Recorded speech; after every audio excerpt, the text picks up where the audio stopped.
Lakini dada yake Franco Luambo Luambo Makiadi ambaye alikuwa anawakilisha familia ya Franco katika mkutano huu akawa na wazo tofauti. Akasema kwamba mimi sijafanya kazi na wasanii, sielewi masuala ya usanii sana.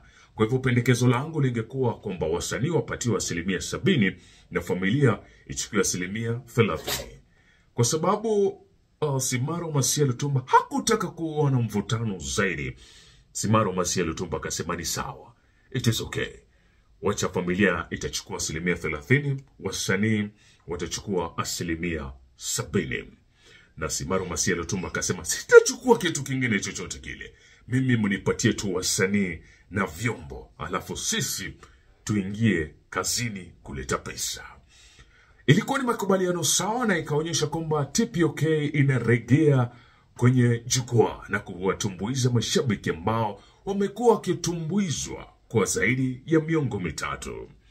Ilikuwa wakati mgumu zaidi. Simaro Masia Lutumba anasema kwamba wakati ambapo Franco Luambo Makiadi anayaga dunia, akaunti za TPOK zilikuwa zimekwenda flat. Kwa hivyo ilibidi watie bidii kuhakikisha kwamba akaunti zinaokota pesa tena.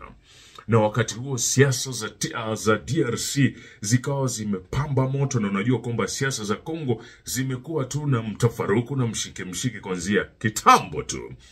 Lakini ni majamaa ambao walikuwa wanajielewa. Ni jamaa ambaye alikuwa anaelewa na alikuwa na ustadi wa kuongoza bendi. Na ikaonekana kwamba bendi ya TPOK imekamata laini kwa sababu walipiga tu wa Tanzania, wakapiga tu wa Kenya.